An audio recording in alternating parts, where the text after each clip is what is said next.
I meant to start making this video yesterday when it was exactly 1 week until the anniversary of my birth. It commemorates 3 decades on this planet.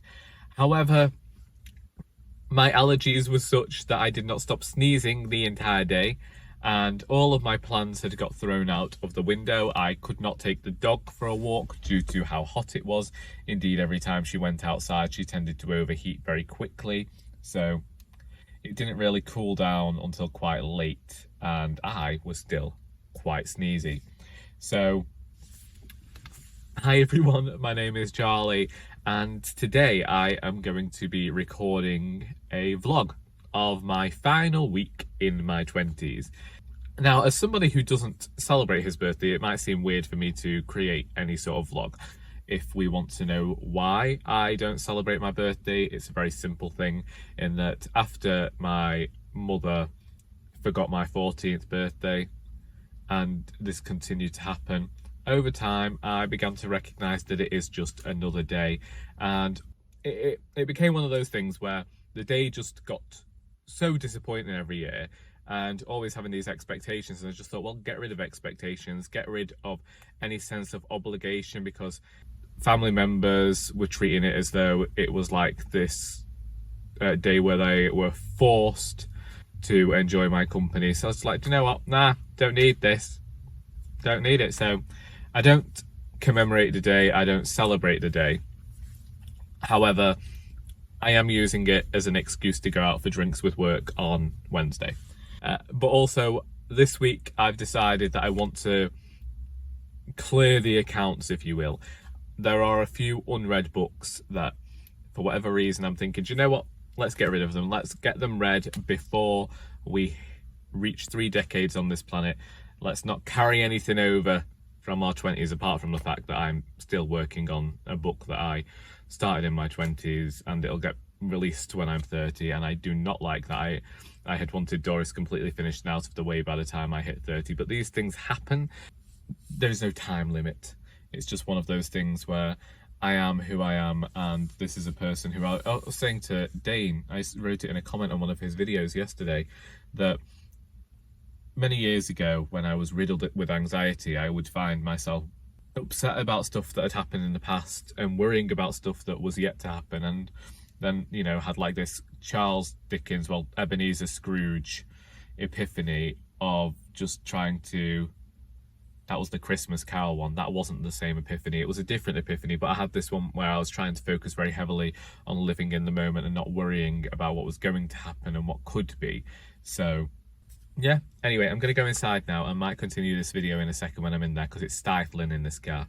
Inside now, yes, extremely hot outside today. Apparently this is going to continue, and this last week is going to be riddled with bad hairdos. I'm going to have to get a haircut or just figure it out. Anyway, really, really bad. All I can focus on, really. I look like my grandfather in the 1950s, only larger but the same receding hairline. Coffee that isn't iced, it's just refrigerated, and had to use hazelnut milk in the hopes of getting some sort of sweetness in here. I'm hoping to clear the decks of books that I'm currently reading, despite the fact that I still have books to read for the BookTube prize. Today I would like to finish reading Saving Agnes by Rachel Cusk, which is a book that I don't particularly care for, but I want to get it out of the way and done. And Limbic by Peter Scalpello. I will have to check, but this is a poetry collection that I have been reading. The majority I read yesterday, and so far a stand-up poem to me was Tethered, but I will talk about that more later on. Very much appreciating the way that this poet constructs their work. Week, as I say, these drinks are happening on Wednesday, then I have the writers group on Thursday, but actual days, hopefully it cools down enough to take the dog to the forest tomorrow and do our Tuesday walk, and I imagine that I'll just have to try and get up there rather early, or leave it to quite late in the evening before being able to take her out. But yeah, them's my plans.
It's Tuesday. I've just finished a long Charlie chat with my good friend Charlie of Charlie Brook, and I thought I'd come on to update you about what I read. So I did exactly what I said I was going to do yesterday.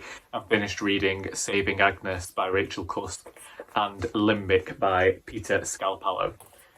Saving Agnes is one that I talked about recently, in that if you are a Rachel Cusk completionist, then do read this one, although I found it decidedly boring. Here we're following the character of Agnes, who is a middle-class woman navigating her early to mid-20s.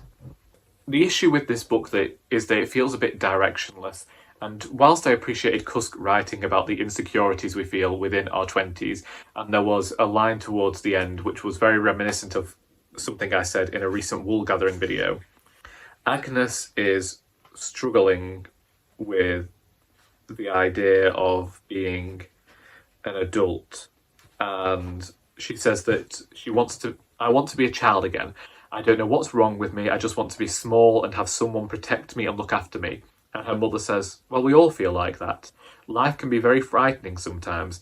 Everyone finds it so, no matter what impression they might give to the contrary. Of course, we all want to be children again. Why do you think people love routine and security so much? It makes them feel safe. It reminds them of when they were children. But it's most important to take life by the horns and not let it push you around. Things will come right in the end. And I was like, out of 218 pages, that was my favourite part of the 218 pages, was that one part towards the end. I do feel like you're getting to see the beginning of Cusk's prose within this book, but there are moments where it does feel like you're wading through tar, really.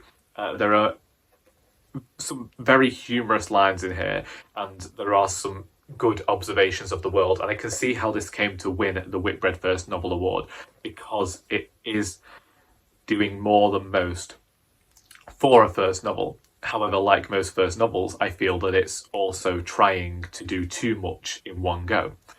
I think that Cusk hadn't yet figured out how to be verbose but keep the narrative moving. So oftentimes it feels like she's describing stuff with 50 words where 2 would do, and not really getting to the point of what she's trying to say. As I mentioned, I read 3 pages of this before discovering that the character was actually in a maze. I also feel as though the ending of this one is a bit rushed. But another part of me feels like, having read Anita Bruckner now, it does feel almost like Cusk is trying to emulate Bruckner with this book. And I know that on YouTube recently there has been this tendency towards books about depressed women moving through life. And I do feel like the readers of those books will particularly engage with Saving Agnes, even though out of the Cusk that I've read, it wasn't a favourite of mine. And then Limbic by Peter Scalpello is a poetry collection and discusses homosexuality, chemsex, and more of the unseen side in the public eye of homosexual relationships in the modern day. I am still particularly fond of the poem in here entitled Tether. That has stuck in my mind throughout the reading of this collection. This is the one that I read and immediately I thought, I am going to get on with this poetry. There is a lot within sound in here. There is a lot that I want to go back and perhaps not necessarily unpick, but just, I don't make notes, but consider the way in which Scalpello has used language. It's the way in which Scalpello also uses this allegory of the bird, the parrot.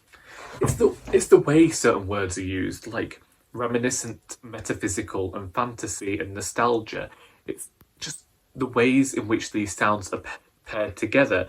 It's lines like, they throw themselves from their bicycle at 5 years old, and their mother asks them why. And they respond, I told her to know how bad falling could be so I didn't have to worry about it anymore. It's these observations, it's the words that are used and the ways in which they are used. It's the play with language, it's the experimentation with form. I think that the third section of this collection isn't necessarily the best, but I was saying to Charlie earlier, I think that that is a section that I would go back and I would examine, because perhaps it's that the poet has chosen to be their most experimental in that section. It's definitely one that I would recommend, not just for the language or the feelings that the poems evoked, it's also to do with the experimentation with form and the work that the poet has put in. And those are those two books. Having spoken to Charlie for 3 hours, I now really need to get started with my day. It's 1 o'clock in the afternoon. Sally hasn't been for a walk a lot recently due to the fact that it's been quite warm, but it seems to have cooled down a bit. There's been a bit of rain, a spot of wind, so I'm hoping it's going to be a bit cooler so that I can take her around the forest and not have to worry too much.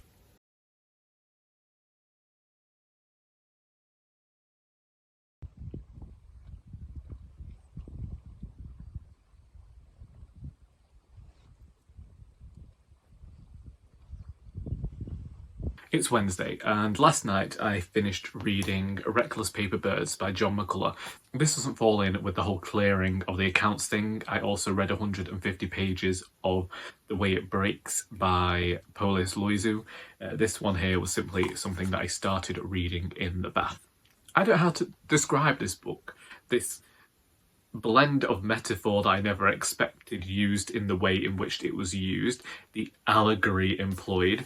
There was a poem in here, I believe that it was, there it is, Pelican.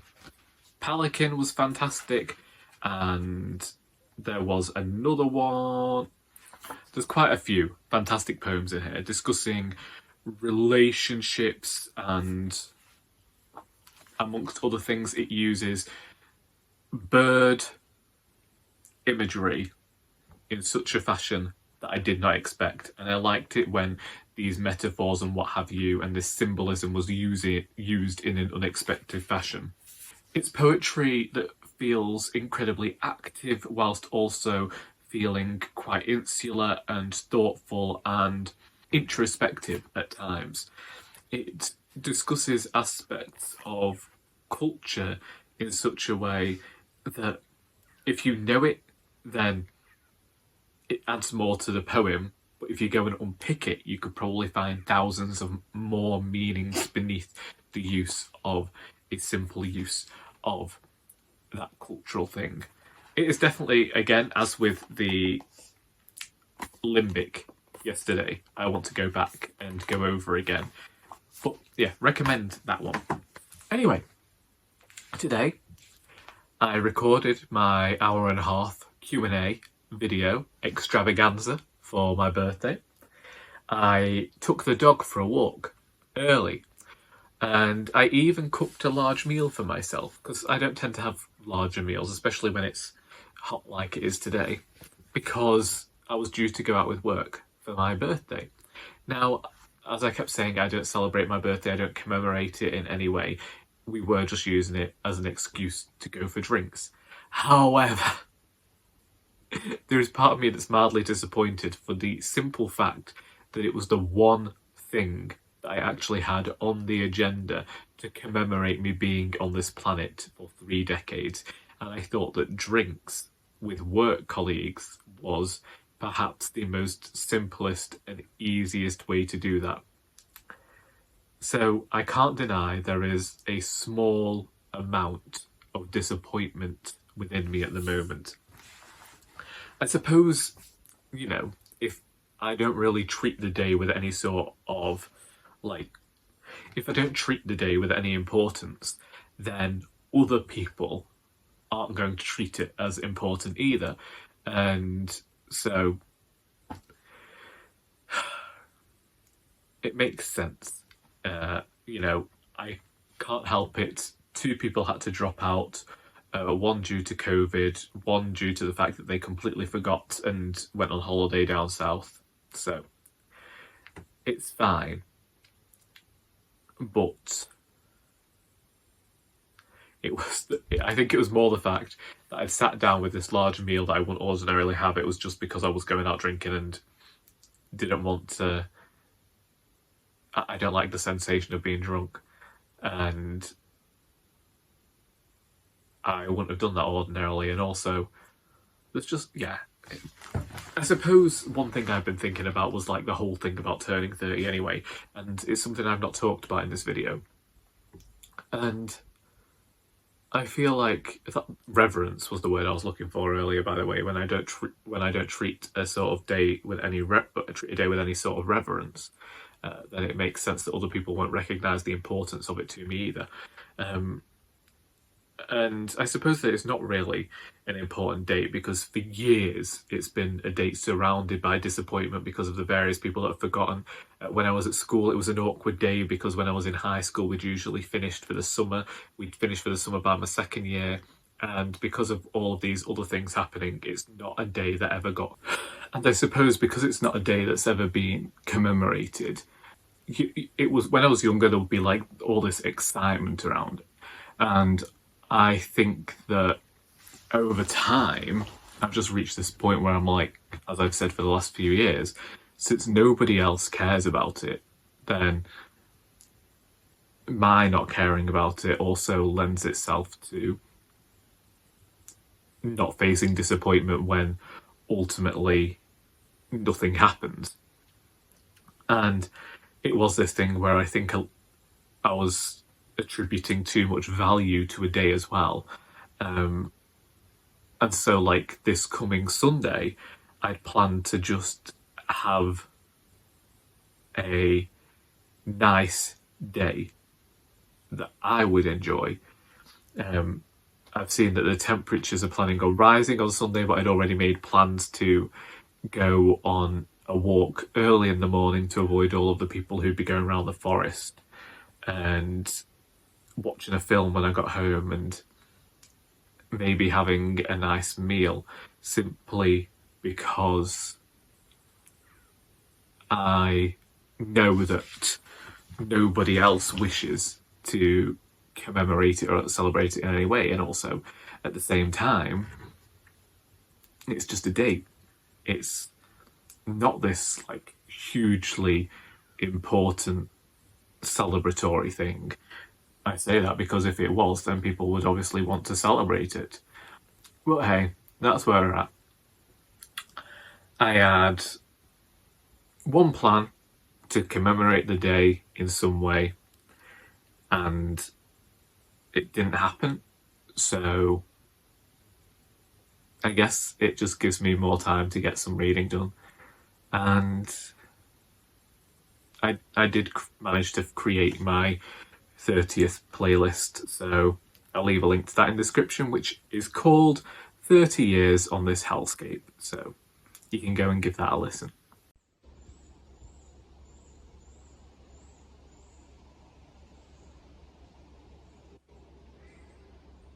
I am sweating worse than Prince Andrew at a Club 18 to 30, questioning if the grapes aren't just a bit too mature for him. At least I think it was Andrew. Anyway, decidedly sweaty. Just got home from the writers group and I walk in because I can't be bothered paying for petrol prices in down. It's Thursday. Today I awoke and recorded some stuff that I don't actually know whether it's going to ever make it online, but I wanted the option there anyway. And then my father came home complaining of a bad back, so I took Sally out for a walk down the canal instead, came home, got ready, and whilst the library still hasn't got the copy of The Colony by Audrey McGee that I want, side note, they've now removed the book from circulation at their library as well, despite the fact that it was on the shelf there, and they ordered it from a different library to go there, even though I'd reserved it. I can't help but think there is some sort of conspiracy against me, that I've been blacklisted for some reason that I don't know of, because they also removed An Heir to Murder from their shelves as well. I don't know what's going on, but I have borrowed The Stranding by Kate Sawyer because somebody recommended this book. It might have even been on a video by Simon of Savage Reads about this being set after some sort of apocalypse, and this man and woman chose to hide their bodies in a whale that was dying on the beach. Sorry, I just looked over onto my bed and my little dog has chosen to get back into my bed and go to sleep, despite the fact that I've only just arrived home. So, I thought this sounded weird enough that I might like it. It's 343 pages. I've read the prologue, and at the moment it's looking a bit like a straightforward story, but the blurb says that the woman at the centre of this chose to escape her life, and then the events with the whale happened, and we'll see. I won't be reading it this week because obviously I'm still trying to clear the account, as it were. I didn't read any more of The Way It Breaks by Polis Loizou yesterday for the specific reason that, as I mentioned, drinks with work got cancelled and I was feeling a bit despondent because obviously this was the one thing that I'd actually planned as a sort of commemoration of 3 decades upon this planet, and I hadn't planned anything else, and I don't celebrate the day, but I was still feeling a certain type of way. And so I remembered that a poet friend of mine was having an event in town, and so I sent a message to another friend to see whether I could sit with her because I hadn't reserved a table. And so I did, and the mother and I joined her and her husband, and it turned out we needn't have worried about reserving tables because there were still a few spaces free anyway. But it was for John Linley's show Dead Men Tell Tales, which is a poetry collection he's all written based on the American outlaw Alma McCurdy, who might now be my favourite dead celebrity. Obviously he wasn't a celebrity at the time, but it's just the tale of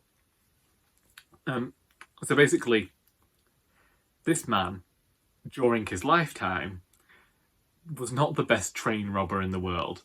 The first time he tries to rob a train, he used too much nitroglycerin, and the $4,000 that he was trying to get out of a safe ended up melting because of the amount of nitroglycerin he used, and so he didn't get away with as many dollars as he'd hoped for.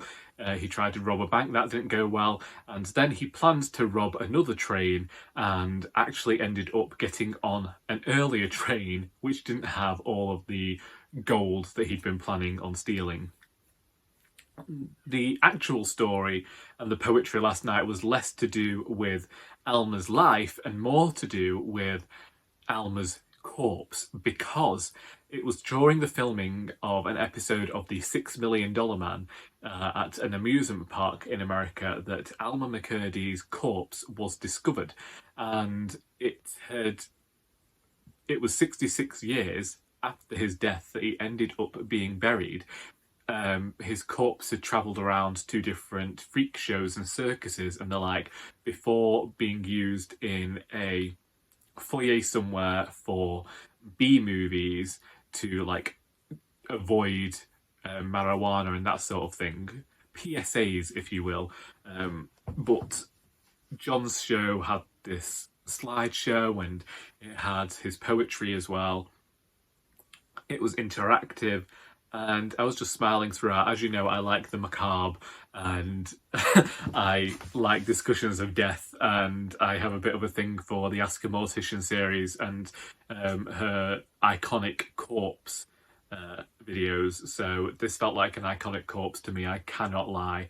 I was thrilled by this evening, and it very much made up for missing out on going for drinks with other friends. And yeah, I wasn't about to not go out and commemorate the day in some way last night, but despite the fact that I do want to read the way it breaks, and I want to finish this, and I want to finish all of the books that I had planned to read before I hit the 30th birthday. I am aware that I only have 3 days left now. Well, actually 2 full days. I only have 5 hours left of today before I go to sleep. So I will be getting some reading done of this today, but there's a bit of writing that I want to do. I've got to have tea, and yeah, I've really got to work on what's going on with my hair at the moment, because it's feeling very flat on this side. I don't know what's going on with the angles, but the angles aren't correct and I'm not enjoying it. But I don't know whether it's the heat that's affecting the hair. I don't know whether it's I don't know what's going on basically, but we're going to have to work on this tomorrow because I can't be going around like this. But yeah, Alma McCurdy, look him up, and also have a search for Dead Men Tell Tales by John Linley, because it's a themed poetry collection. I should probably mention the writers group as well. So yes, the writers group today, one of the members was leading a workshop, and it was surrounding fear, and it was more the discussion I had with Joy afterwards with regards to her writing and my writing. And I was talking about how I want to get the poetry collection finished. This is alongside Royally Doris, don't worry, there's no stopping on Royally Doris. And I'd been questioning releasing a book of my lyrics, obviously without music. John last night had recorded some of the songs he'd written with a local band as well, the Poachers, and they've got a CD out, and it made me realise that whilst I can't sing, well, whilst I can't play an instrument, and whilst I don't have the means in which to record my songs, I could release a compilation of the last 10 years as a book, and I don't know whether I want to do that. So I was mulling over that, and I was mulling over the charity shop book as well, and I just enjoy chatting because sometimes it can reinvigorate my want to write, which is what's happened, and I'm hoping to go and do a bit more now. So reading and writing this evening. Yeah, I don't know why I'm thinking of starting a new project when I only have 3 days left of my 20s, but 2 full days, but you know.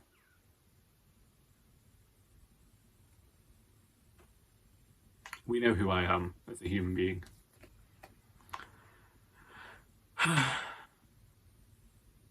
I'm just trying to stopgap stuff, aren't I?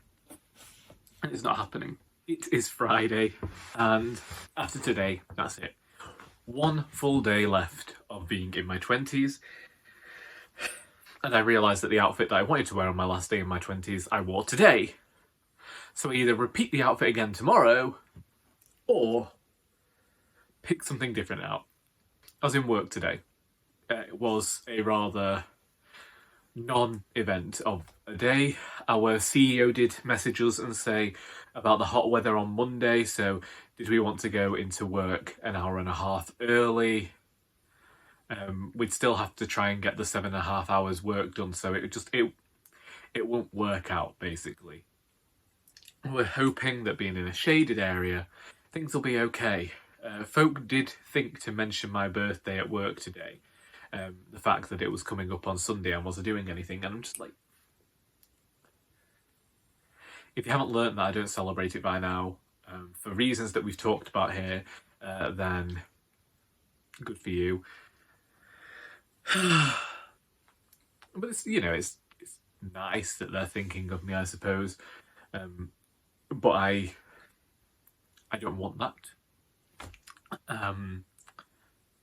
Because it's one where I would, as I said last year, and I keep saying, I'd rather just allow the day to pass me by, because other people acknowledging the day's existence makes me recognise the people who I would want to be making any sort of importance about the day don't. Therefore, it's easier not to celebrate it. Also, it seems really, really weird just to celebrate another flaming year on this stupid, godforsaken planet. My goodness. This is definitely going to be the final book that I read in my 20s. I have 150 pages left of this book to read, and would you like to know something? I did not think that the final book I read in my 20s would be about a male gigolo in Cyprus. But I keep looking at the way I'm dressing, and I think, how could the final book that I read in my 20s not be about a male gigolo in Cyprus?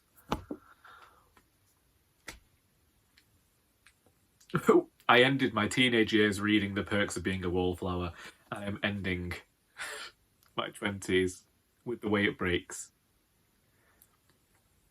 This makes me laugh. Anyway, came home from work. My brother's dogs were here, so they jumped up at me and they made a mess of my shorts, so I either wash these or I'll wear different ones tomorrow. I shouldn't have worn shorts today anyway, it was too cold. But my trousers need washing. I could have worn jeans. I didn't think I could have worn jeans today. Gosh darn it. Oh well. Doesn't matter to you, does it? So yeah, finish The Way It Breaks either today or tomorrow. Well, definitely tomorrow. But I'm going to read as much of it as I can tonight.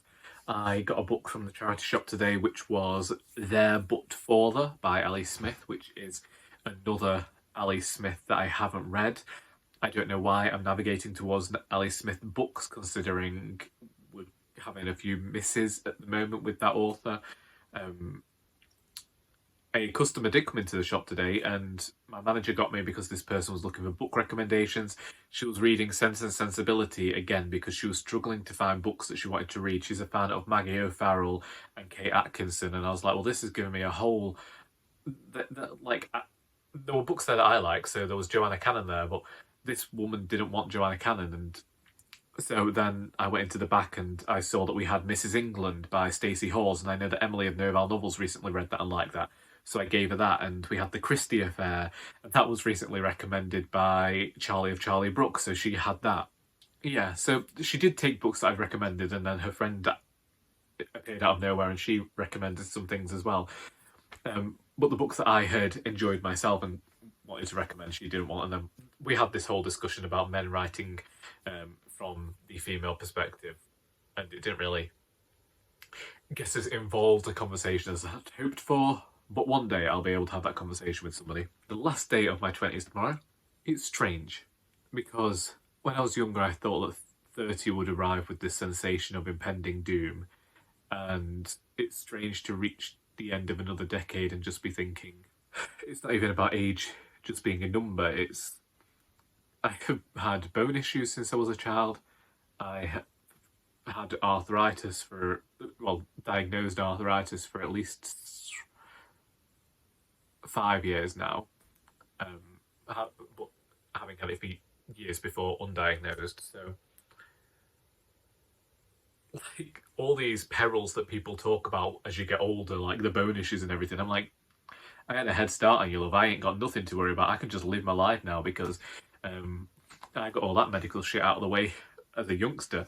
It feels strange that it's not ending in some like huge sort of culmination and some huge climax, because I think we try and fictionalize our own lives to this point that everything should go out with a bang, not a whimper. But life ain't like that. Life is very sedate most of the time and simple. So that's what's going to happen. I'll see you tomorrow. This is it. Don't get scared now. I'm in a regular outfit repeated today because I could not be bothered looking for another shirt. So when I got home last night, as I might have mentioned about the fact that my brother was just arriving with his dogs, and they all came over for a fuss, and they got my shorts a bit dirty. Fine, whatever. And so I was thinking, well, what shorts do I have? I only have my red pair, which I'm wearing, and I thought I had a spotty pair, and so I was going to wear them and a different shirt. I haven't worn the spotty pair before. I got them from the shop, the charity shop in which I work. Didn't bother checking the size. They're a size smaller than what I am, and do you know something, love? I have not lost enough weight to wear that pair of shorts. I've not dropped a waist size in one night. Anyway, it's the final day of my 20s. It's looking decidedly bleak overhead, but the meteorologists this morning have said that it's going to warm up, and we're supposedly going to have like really hot weather, possibly hitting 33 degrees in my area, and down south it's going to get to at least 40, supposedly. I don't know if this is going to happen. Also, apologise for the generic use of the down south there. I'm sure they're all thinking of us up here with flat caps, mob caps and donkey stone in the steps. So it's what happens, isn't it? Generalisation. Either way, I will be finishing reading The Way It Breaks tonight, and that will be not an entire closing of the accounts for my 20s, but I don't believe I got far enough into How Beautiful We Were by Mbolo Mboy to actually warrant saying that I'd started that book. I don't mind reading I can't remember the title now, Antica Roma, which is a Disney compilation of their comic books about ancient Rome. I have only read one of the comics out there. With the previous one, which was Detective Stories, I was reading those a bit faster and read that book in a year. Only this one I haven't been focusing on as much. And I don't know whether that's because I've made this move to having more Italian conversations or what it is, but that one's being carried over as well. And I never read Catherine Mansfield's short stories. I read 100 pages of her short story collection with the intention of reading it over 2020 and 2022, or 2021 and 2022, I can't remember now, and that didn't happen. But time is relative.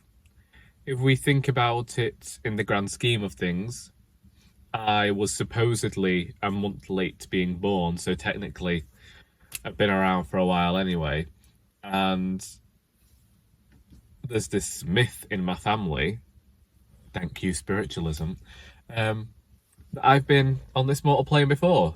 So if I've already done it once, technically I could actually be a lot older than 30. Well, I'm not even 30 yet. I have Charlie sent me a message. How long ago now? Charlie sent me a message 50 minutes ago to say that I was 16 hours away from being 30. So I've got to be about 15 hours away now. I don't know. Plans for today are being in work. I'm just hoping that it warms up because, you know, I got the legs out. That it is a relatively low stress day. I maybe find some books that I've been looking for in the shop. So far, we haven't had anything that's really grabbed my fancy. Tickled my fancy, grabbed my attention. We haven't had anything anyway, apart from There But Further by Ellie Smith yesterday. And I'm hoping that the customers are kind and that we don't have any that particularly incense me. I might still take my mother out for a drink. She didn't get home from my uncle's 4th wedding until 11:30 last night, so she might be a bit tired today. Yes, my uncle has been married 4 times. You'd think he'd have learnt by now. But that's one thing I've learnt in life. Some men will never grow up. And there's not much you can do about that. I am going to close off this video here. And it's not really... Like this week, I questioned whether it would lead to some reflection. I do want to reflect on my 20s. I wanted to read that poem, The 20-Year Reflection, but I might do that in a wool gathering video. I have also had an idea to go and look at my reading journal for the last 10 years. So from the 17th of July 2012 to the 17th of July 2022, and pick out the top 20 books of my 20s. I feel like that is all right bit of nostalgia, isn't it? It's not wallowing in the past, it's picking out the highlights of a year, highlights of a decade, and I think that's an okay thing as somebody who doesn't like to linger in the past. But the fact of the matter is, I don't feel any different than I did at the start of the week. As I've mentioned, when I was younger, I think that 30 was a point in my life when I felt as though a lot of people would have everything sorted.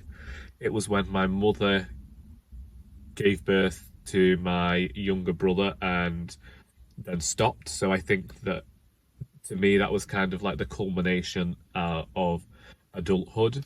I know that my parents didn't have it together by my age, but I have been saying often, now that I am reaching an age that my mother was, I do question how she managed to have 3 children by the age of 30, because I look after my nephew for a day and I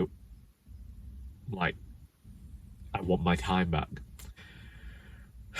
As much as I love my nephew, and this is why I say I do not want children myself, because I do not have the time or money or want. I like being able to give children back. I like my own space. I am happy to help raise them into fantastic human beings, but I don't want any more part in it. I'll support them at the nativities. I'll send them money for Christmas, and they can stay overnight once they've reached a certain age that I can just hand them whiskey and shut them up. But yeah, maybe that's the thing. Getting to my 20s, when I didn't, at the start of my 20s, I didn't drink. And by the end of my 20s, there have been a few periods of Charlie being inebriated. Maybe that's all it ever was. It's not a slow descent into alcoholism. It is a meteoric rise into villainy. And you have all been here to watch it. Anyway, I'm going to leave things there because I do want to try and get something recorded before other people arrive to work. But should I give a review of The Way It Breaks by Polis Loizou? So it's actually, all I'll say very quickly, because I haven't finished the book, is that this book, if you are interested in creative writing, I think that this is a great book to read in terms of craft, because the author employs a lot of craft techniques that I learned at university. And whilst I threw all of the rules and what have you out of the window, I thought that for lovers of the craft, they will enjoy this book. And I think that it's a straightforward narrative that might appeal to fans of The Paper Palace by Miranda Cowley Haller. There we go. That's all I'll say on that. If you have read any of the books that I have talked about in this video and would like to discuss them, then please feel free to do so in the comments. I hope that you got something out of this video, even if it was another existential crisis, because that is how I spent most of the last decade. And until next time, that is all.